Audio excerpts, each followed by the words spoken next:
This helpful information on the Mormon Temple is not found anywhere online, so as a member of the Church of Jesus Christ of Latter-day Saints, I'm going to tell you so that you can feel more prepared. After years of studying the temple and teaching temple prep, I get questions like this all the time, so here is a very practical step-by-step timeline and checklist for everything you need to know if you are hoping to receive your endowment this year.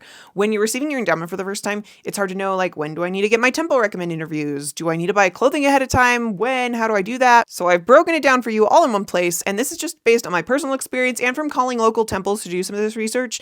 Do let me know in the comments if I've missed anything here or if you would make any adjustments to this timeline. It's also important to note that this is just kind of a general guide. If you have a tighter timeline and you're trying to get endowed very, very quickly, often church leaders are going to try to accommodate you, and if you want to give yourself a lot more time than all of these steps here, nothing's stopping you. The first step is 6 to 8-ish weeks before you want to start your temple preparation class at your ward level or at your institute. The class is intended to run about 7 weeks, and you definitely want to give yourself at least that much time to be spiritually preparing, studying it out so you know what to expect. If you're a man, before you receive your endowment in the temple, you need to be ordained as an elder in the Melchizedek priesthood. So about 6 to 8-ish weeks before is a good time to start those Melchizedek priesthood interviews. You need both an interview with your bishop and your stake president to be ordained as an elder in the Melchizedek priesthood. So the first step is to contact your ward executive secretary. You can find their contact information in the LDS Tools app, and you can either call, text, or email them to ask if you can set up an appointment with your bishop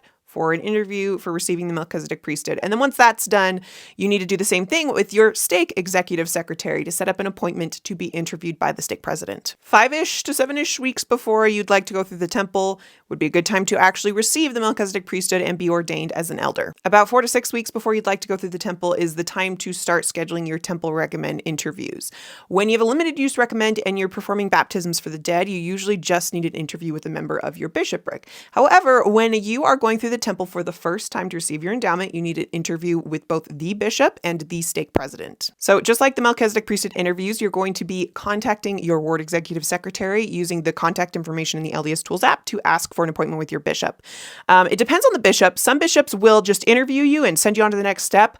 Others will want to kind of do a preliminary meeting with you to ask, why you're going through the temple, give you their advice, ask what you're doing to prepare, and then they'll want to do a follow-up appointment where they'll do the actual interview. After that's done, you're going to do the same thing with your stake executive secretary. Contact them for an appointment with your stake president so that he can interview you for the temple as well. And you want to give yourself several weeks before you plan to go through the temple to start this process because, bishops go out of town, stake presidents go out of town. Sometimes it's kind of hard to make sure it's all coordinated. And so you want to just give yourself plenty of time. And often when you're renewing a temple recommend, sometimes stakes will do just walk-in interviews. So you can just come in whenever. However, when you are going through for the first time, you need an appointment with the bishop and with the stake president. So they just want to make sure you give yourself plenty of time to get that scheduled out. Next is scheduling the temple appointment itself. This you cannot do online or through a portal. You have to physically call the temple you are hoping to go through. And the temple's number you can find online, and you call, and they are going to be overjoyed to help you and to try to accommodate and make sure you have a good experience. So when you call the temple, you say, I'm planning to receive my endowment.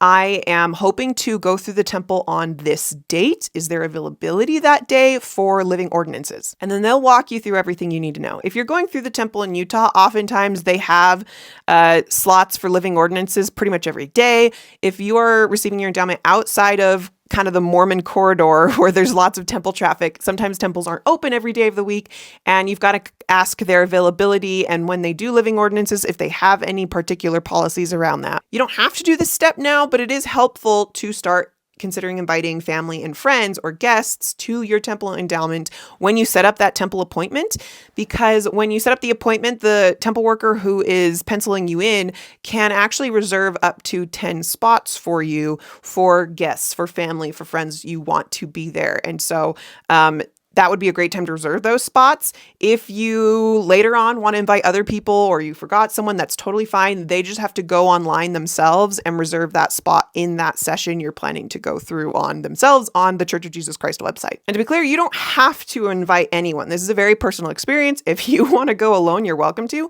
However, it is very customary to invite maybe your immediate family or any close friends that you would like there to support you that day and to be part of this very sacred moment in your life. And to clarify, clarify, guests that you invite do need to be endowed temple recommend holder. You can find all of the questions for the temple recommend interview in the church's handbook, which is in the Gospel Library app, or on the church's website, so you know what to expect. So let's talk about the escort first. This is something you actually can do when you set up that temple appointment. They may ask you who you want your escort to be, but if not, definitely a couple weeks beforehand, think about who you would like to be your escort and invite them, let them know. It is a huge honor. The escort is someone that is assigned to you to help you on every step of the way when you're going through the temple for the first time. They're going to get a little name badge that says like, I'm this living ordinance person's escort today. And they're going to be your companion through almost every step of the endowment so that they can kind of walk you through anything, give you tips and tricks, help you along if you get stuck or you're confused what's supposed to happen next. They're there to help you and they're, your support person. I chose my mother to be my escort when I went through for the first time, and that's pretty common to do a parent or a sibling or someone really, really close to you that you trust and you want to be part of your sacred day. The next step, purchase white temple clothing. Technically, you can do this all in one batch in the next step I'm going to talk about, and you can get everything you need for the temple at a Latter-day Saint distribution center. In Utah, they're located in Deseret Books, or sometimes they're located adjacent to a temple, and they'll have everything you need. But if you're picky like me and you really were very specific about what you wanted in a temple dress, I did this a little further in advance so I could do some shopping online, browse shops here in Utah to find something I felt comfortable in, beautiful in for that special day. And your white temple clothing doesn't have to be like church produced and approved.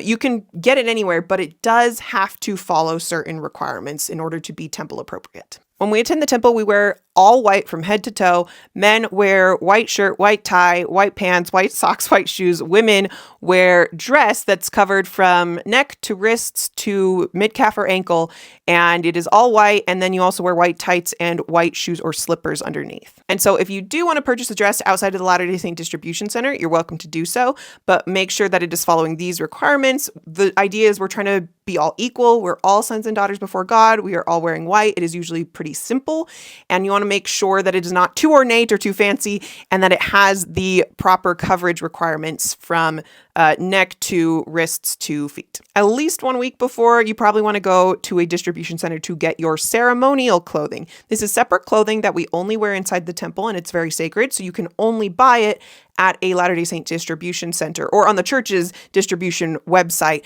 And it's very sacred, so they'll probably even ask to see your recommend to make sure that you're authorized to be purchasing this clothing. If you tell them you're going through for the first time, they're going to be so happy to help you. They may even take you to a back room where they'll get your measurements to make sure it is custom fit for you and get you everything you could need. It is financially in your interest to buy all of your temple stuff in one shopping trip, because if you tell them that you're going through the temple for the first time, there is a discount for first time endowment receivers because they want everyone to have a good experience. They want to make it as affordable as possible. The next step is purchasing 1 to 2 pairs of garments. You're not authorized to wear the garment before you go through the temple and receive your endowment. However, in the temple, when you're going through this process in the initiatory, there's a moment where you are authorized to wear the garment. And so you're going to need a pair of garments for this part of the ordinance. But I would say you don't want to go on a shopping spree and go all out at this point because you can't try on the garments yet and you don't know what size you are or what fabrics you like. So just get 1 to 2 for beforehand. And then once you go through the temple and you can kind of test it out, feel it out, you'll be like, okay, this is what I think I want. Then go back and buy a bunch of garments. This one's optional, but I think it's a great idea sometime in the week before you're going through the temple to fast, to really just spiritually prepare yourself to ponder, to pray, to focus your heart and mind on this very important ordinance you're about to receive. The day before you go through the temple, pack your temple bag, make sure you have all of your white temple clothing, your ceremonial clothing, and your temple recommend. And also make sure you try to rest well, sleep as best you can, because the day you go through the temple is a pretty long day. The day of that you go through the temple, make sure you get dressed in Sunday clothes to attend the temple, and then you'll be changing into your white clothing and ceremonial clothing once you get inside. Make sure you eat well and hydrate really well before you go. You can't bring food or drink into the temple, and it is a multi-hour process when you go through for the first time. So you do want to make sure you are well fed, well rested, and you have the stamina to get through all of it and still have a positive experience. And make sure you arrive on time. This is not the time the session starts, but the time that the temple worker tells you to arrive at the temple. Each temple is a little different. When I went through for the first time, they told me to arrive 90 minutes before. Temples here in Utah often say 1 hour before. So whatever they say, arrive on time because there is a lot that has to happen before that session starts. Once you get there, you're going to get checked in. You've got to change in the locker room. You're going to do the initiatory ordinance after that. Sometimes the temple matron or a member of the temple presidency will want to talk to you to just prepare you for what you're about to receive in the endowment session. Then the endowment session itself, it runs about 2 hours. And then once you get to the celestial room, it's kind of free time when you get to ponder and pray as long as you want there. So between all of that, it can be like a 3 to 5 hour day. So definitely make sure you're well rested, well fed, well hydrated. The day or two after you receive your endowment is when you're going to want to go back to a distribution center and spend a good amount of time doing a shopping trip to purchase additional pairs of garments.